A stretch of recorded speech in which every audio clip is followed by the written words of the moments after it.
Welcome everybody, and thank you very much for being here. I am Dominik Tornow. I'm a principal engineer at Temporal. So I cannot speak for you, but for me, working on a prototype, working on a proof of concept embodies everything that I enjoy about software development. It is a source of great delight.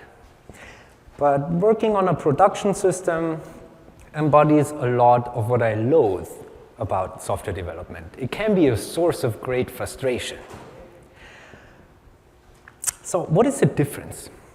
What is the difference between a proof of concept and a production system? Both need to implement the same functionality. Both need to guarantee correctness. So what is it that sets them worlds apart? Well, a proof of concept has to guarantee correctness only in the absence of failure. A proof of concept does not need to be failure tolerant. But a production system needs to guarantee correctness even in the presence of failure. A production system must be failure tolerant. So both the proof of concept as well as the production system, they are built from the ground up using the same building blocks on top of a runtime that offers the developer one abstraction: function executions with weak execution guarantees. So from here on, I'll use the Greek letter lambda to denote function executions with weak execution guarantees. We will also call them volatile executions.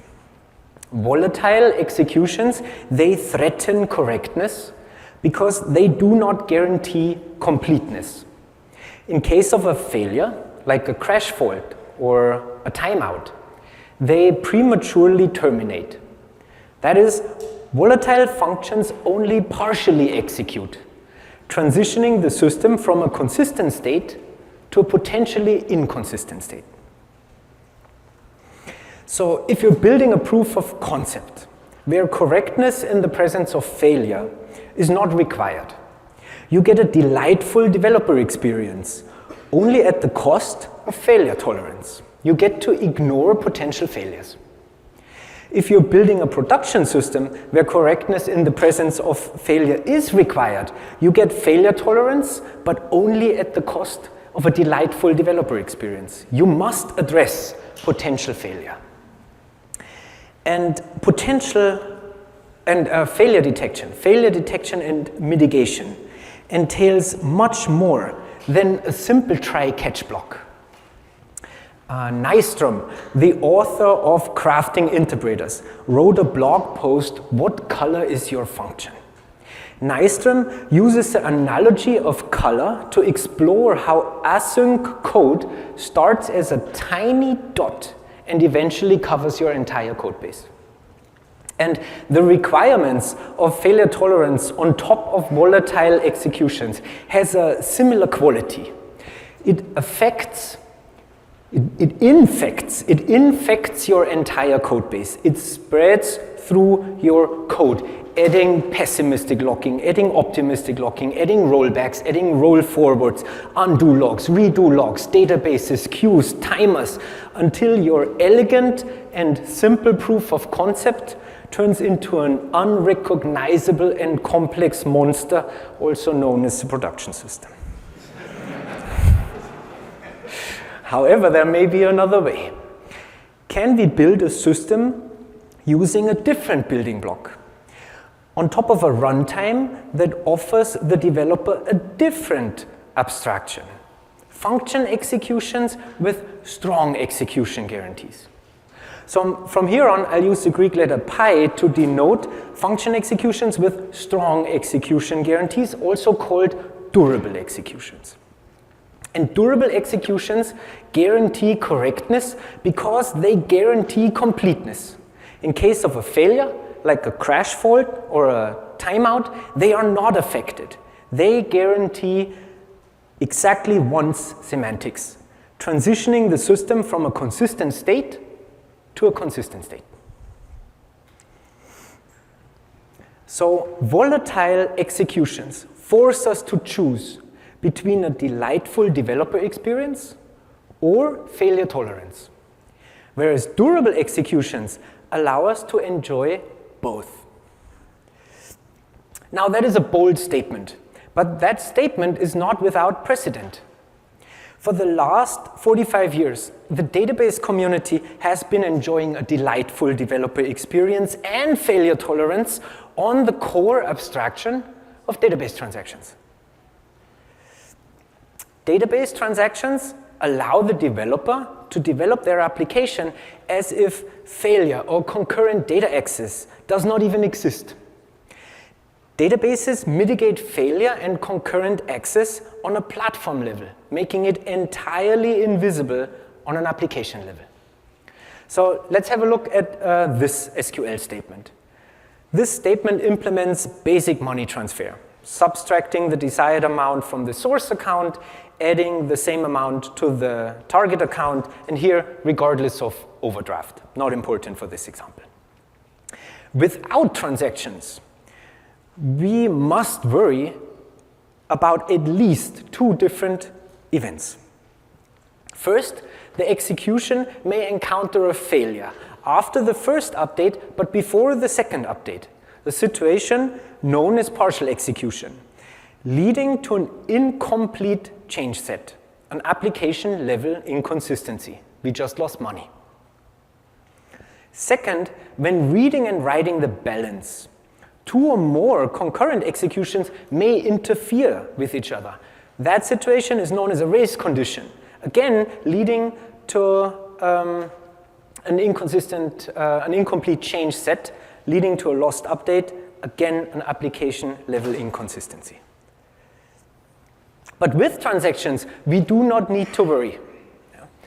Although there are no visible failure detection steps, there are no visible failure mitigation steps, transactions guarantee correctness via completeness, even in the presence of failure. A failure agnostic definition, the code, guarantees a failure tolerant execution, the computation. And that is a remarkable result attributed to a core abstraction, the database transaction. Now, with durable executions, the distributed systems community may too enjoy both a delightful developer experience and failure tolerance. Durable executions are to distributed systems what transactions are to databases. Let's take a look at this function. This function too implements basic money transfer, subtracting the desired amount from the source account, adding the same amount to the target account, and again, regardless of overdraft. However, we do not enjoy the comfort and safety of one transactional boundary. Here, instead, we are dealing with two transactional boundaries. This could be the case because our system outgrew a single database instance. Accounts are sharded horizontally across different database instances, and in our case, we do not have the luxury of distributed transactions at our disposal. Volatile execution cannot guarantee correctness. Remember that a volatile execution does not guarantee completeness. That is, a volatile execution does not guarantee exactly once semantics. So if a volatile execution encounters a failure after the first update, but before the second update, the execution results in a partial execution, leading to an incomplete change set, an application level inconsistency, the system lost money. However, a durable execution does guarantee completeness. So a durable execution does guarantee exactly once semantics. And once again, although there are no visible failure detection or visible failure mitigation steps, durable execution guarantee correctness via completeness even in the presence of failure. Once again, a failure agnostic definition guarantees a failure tolerant execution. Once again, a remarkable result, and once again, attributable to a core abstraction. Okay, at this point, we have invoked the concept of transactions more than once. It almost feels like the transaction itself is a Candyman. However, we have not yet explored the concept of a transaction. In arguably one of the most famous and fundamental works of computer science, Structure and Interpretation of Computer Programs by Abelson and Sussman, the term abstraction appears on page 1, chapter 1, headline number 1. Abelson and Sussman identify abstractions as one of the 3 fundamental building blocks of computer programs. We have primitive expressions, which represent the simplest entities of a language.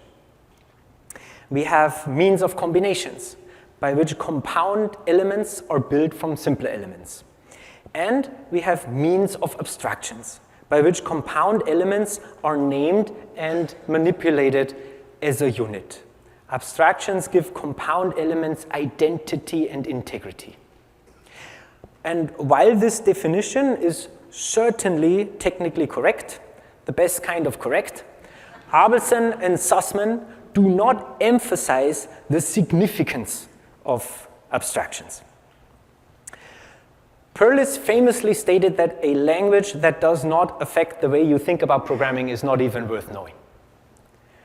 So slightly adapted for Strange Loop, that quote may read, an abstraction that does not affect the way you think is not worth knowing.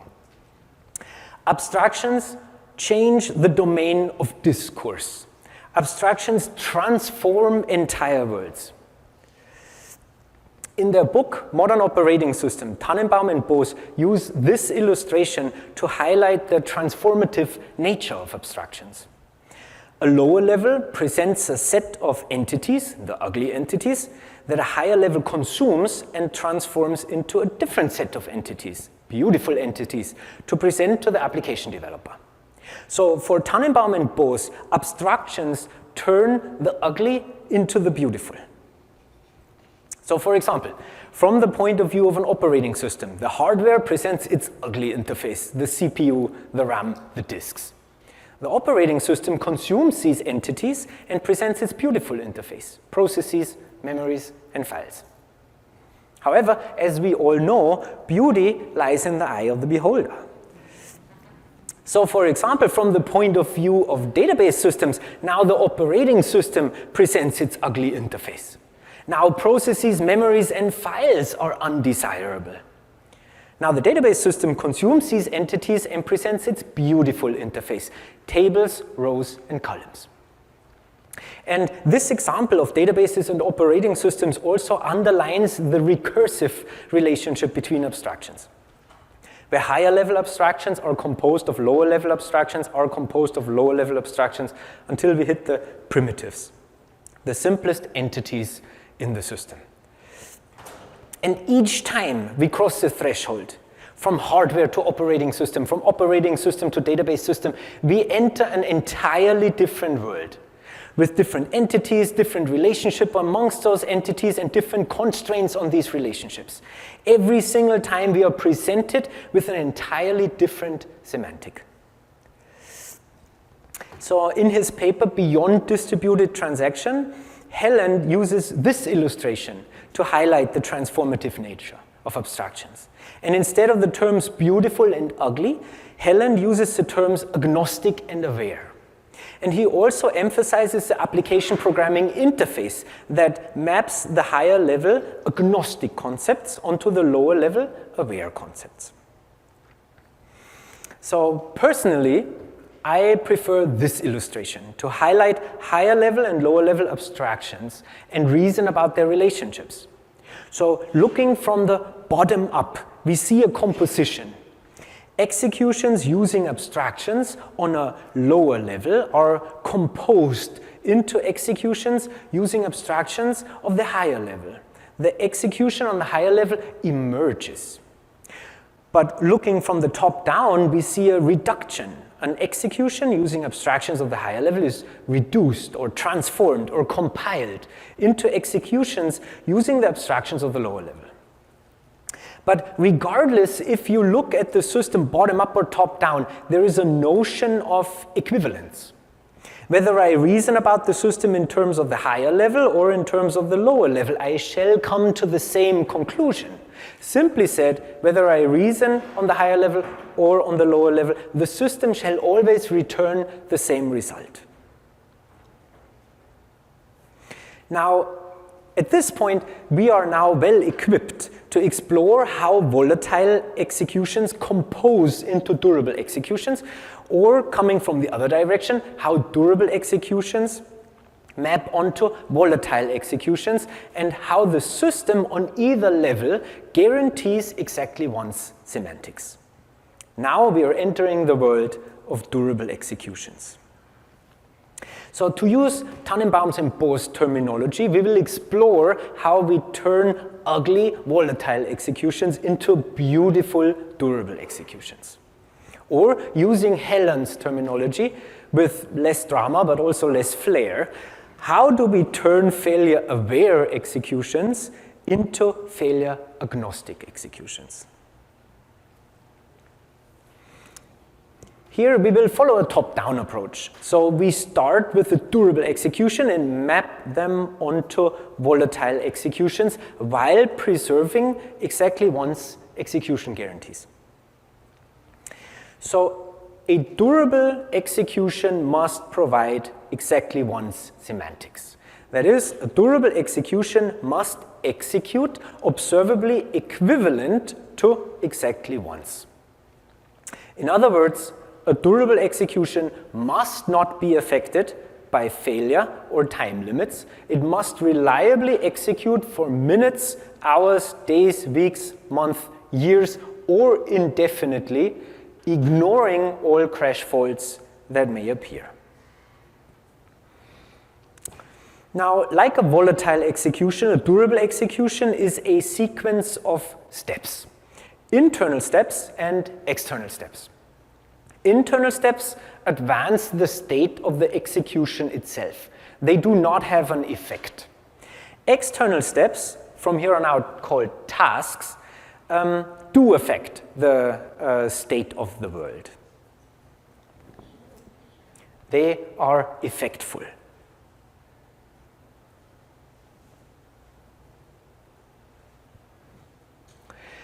Internal steps have orchestration character. They determine the next external step, while external steps have execution character. They drive our system, they drive the world forward.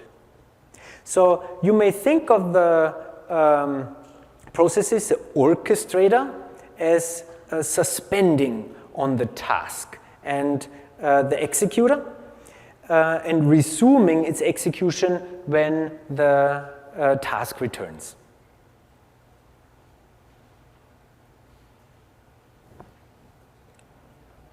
And we call the sequence of external steps, the sequence of tasks, the trace of the execution. The trace of the execution is an important artifact. We will use the trace to determine equivalence. So if the trace of a durable execution, an execution that executes in the absence of failure, is identical to the trace of a sequence of volatile executions, that is, executions that execute in the presence of failure, we have achieved equivalence. We have achieved exactly one's semantics on top of volatile executions. So now that we discussed the character of durable executions, let's discuss the implementation. How can we implement a durable execution in terms of volatile executions? How can we provide the illusion that failure does not exist? So let's revisit the money transfer as an example. On a volatile execution platform, this function will run correctly to completion only in the absence of failure. So the question now is, how could we rewrite this function so that it will run correctly to completion even in the presence of failure?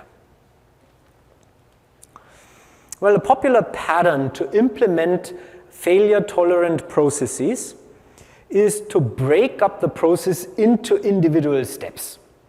Each step begins by retrieving the prior state from the database or from a queue, and then executes and then stores the resulting state into the database or a queue.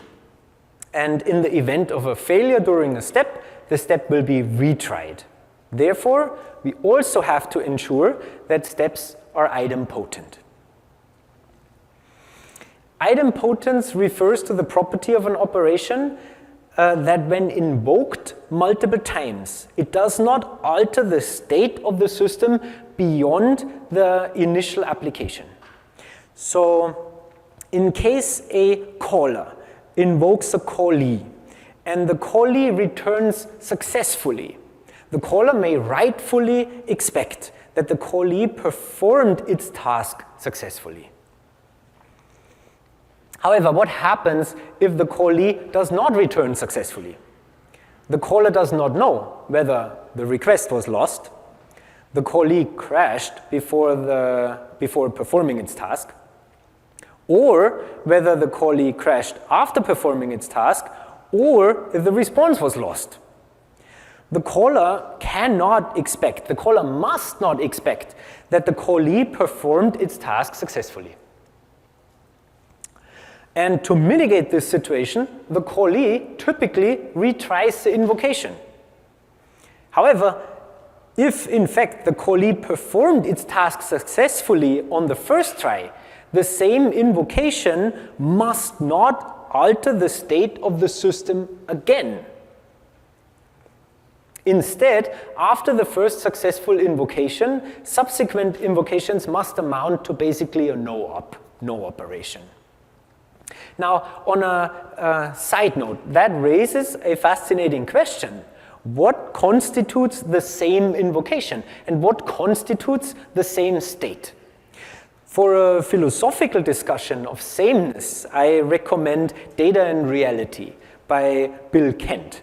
But for a more practical discussion of sameness, or rather equivalence, I recommend Idempotence is not a medical condition and Side Effects Front and Center by Pat Helland.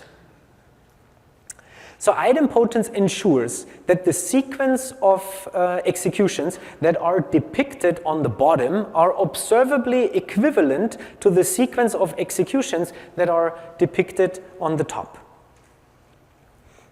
And therefore, in total, idempotence ensures that the totality of volatile executions depicted on the bottom are observably equivalent to the durable execution depicted on the top. Our implementation achieves exactly one's semantics. Now, the previous section explored how we could map a durable execution to volatile executions manually. This section explores how we can achieve that effect automatically. How can we embed all of this into the language of our choice, pick your poison, make it look like a normal function execution, yet provide strong execution guarantees?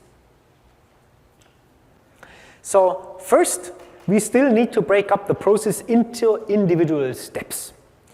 And natural breaking point is around the process's tasks.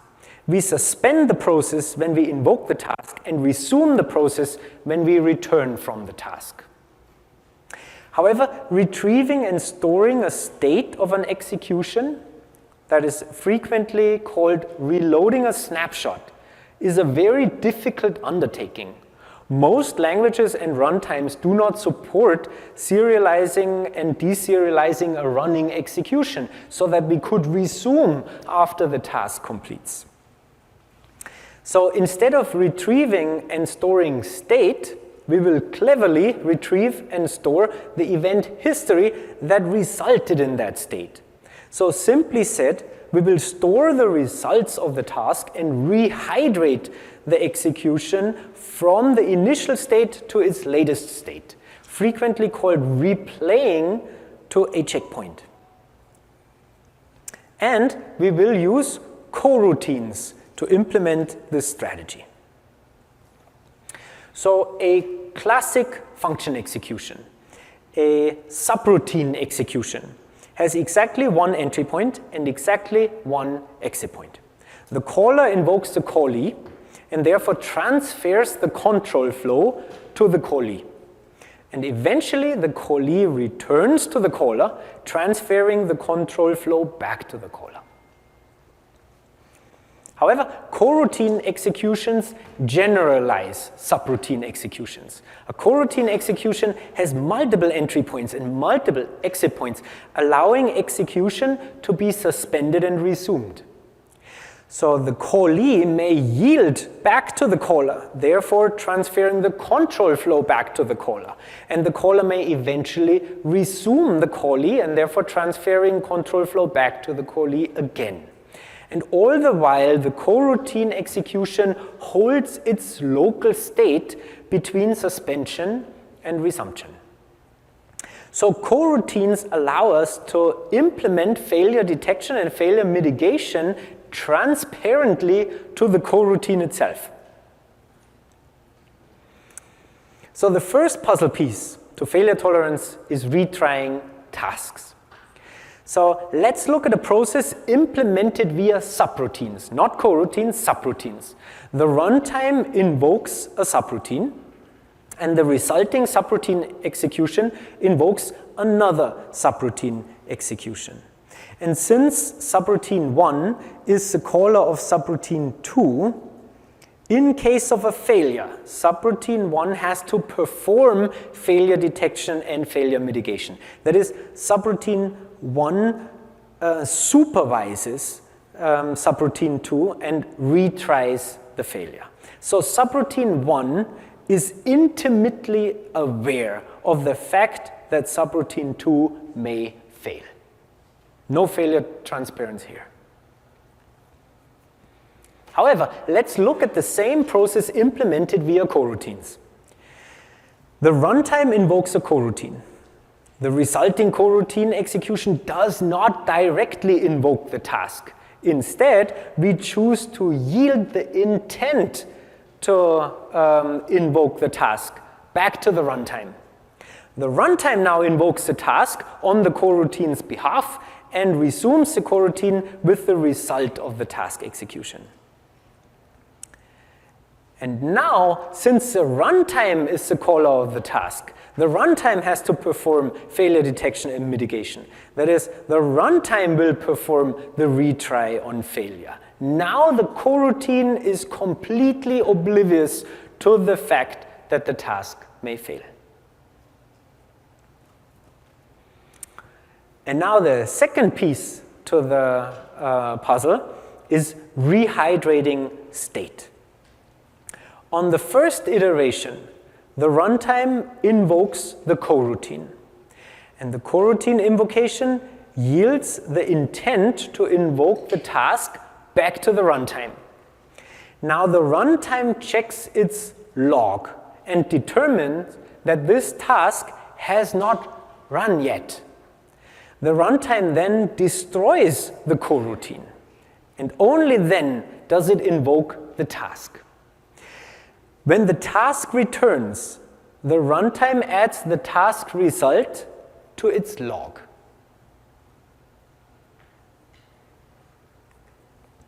On the second iteration, the runtime invokes the coroutine again. The coroutine invocation yields the intent to invoke the task to the runtime again. But this time, the runtime checks its logs and determines that this task has already run. So the runtime resumes the coroutine with the result of the task, replaying to the checkpoint. With this mechanism, the way the trace of a durable execution, this way, the trace of a durable execution is identical to the trace of a sequence of volatile executions achieving exactly one's semantics. Now let's look at some code. Okay, pictures of code. So for this code example, I am choosing Lua because Lua has excellent coroutine support. So here you see the money transfer again, implemented as a classic subroutine. The update function is idempotent. The same invocation is identified by an idempotency key by the first argument. And here the update function returns a confirmation number. Ultimately, we return both confirmation numbers of both transactions to the caller. First, we transform this subroutine into a coroutine that yields a closure, an anonymous function, back to the caller. Now let's see how we can execute this observably equivalent to a durable execution, observably equivalent to exactly once. We will assume the role of the platform. So we will manually drive our coroutines forward.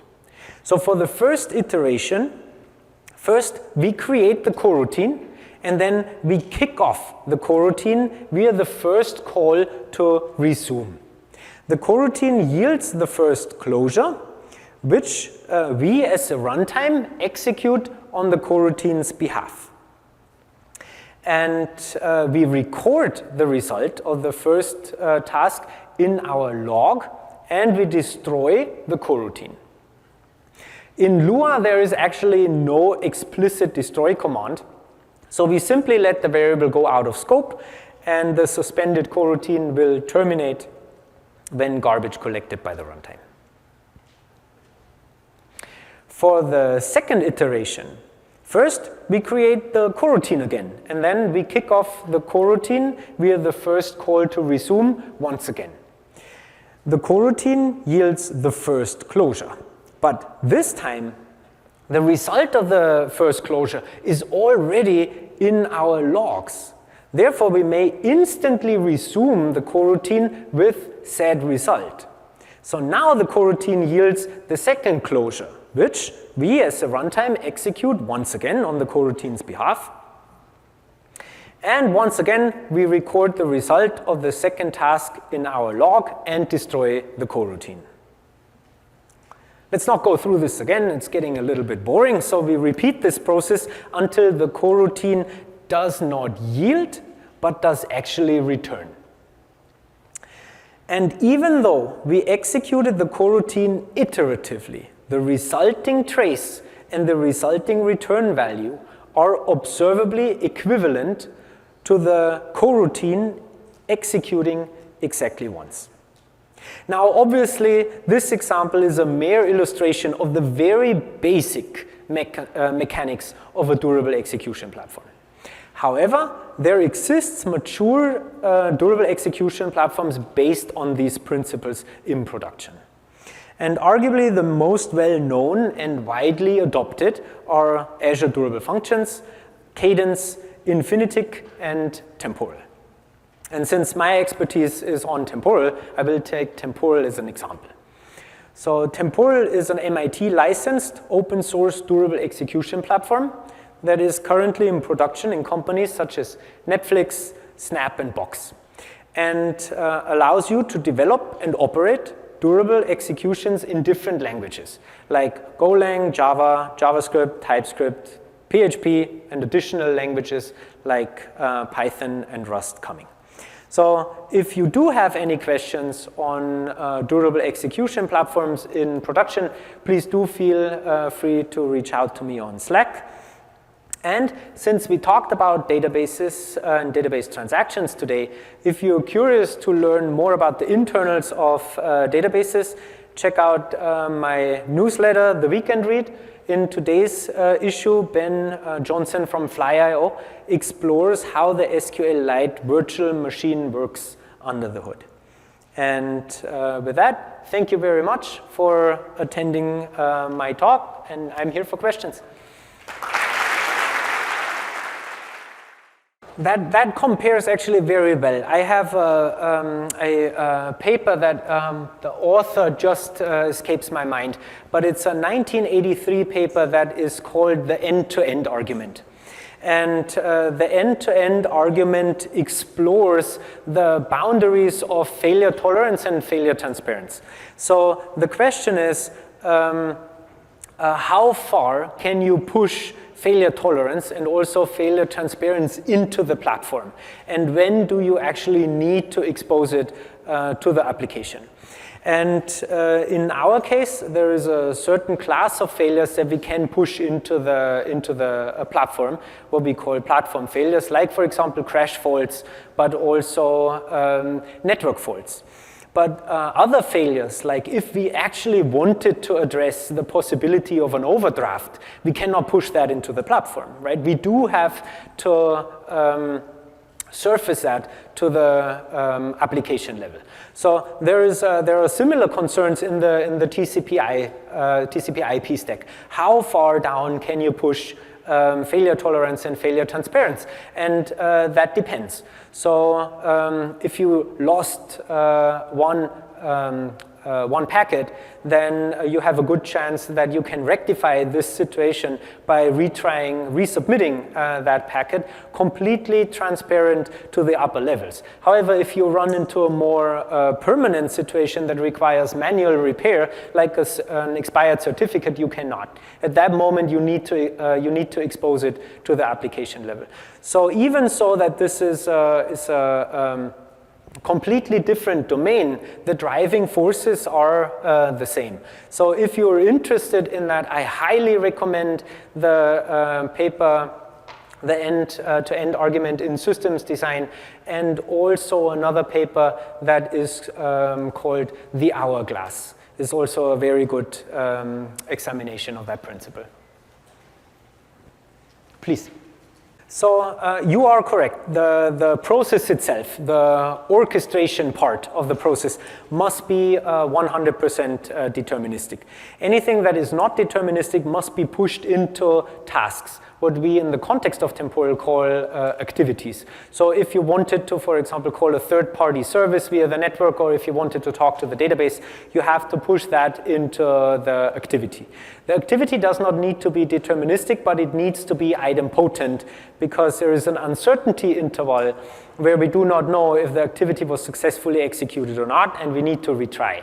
However, as soon as the activity returns, we record its result, therefore making the call to the activity deterministic. Because once we replay, we will always return the same result. So we do not have to push determinism to the outside the boundaries of the process itself, because we cheat a little bit by recording the result and therefore pretending it was deterministic to begin with. I will try to answer that quickly. So when we look at step functions or BPMN, then these are based on DSLs. And the interpreters are built so that you can actually snapshot, right? So they can just store the entire result. We use general purpose programming languages where snapshotting is usually not available. Therefore, we use logging in order to enable all programming languages. Please do find me later. Thank you very much. Thank you very much for attending.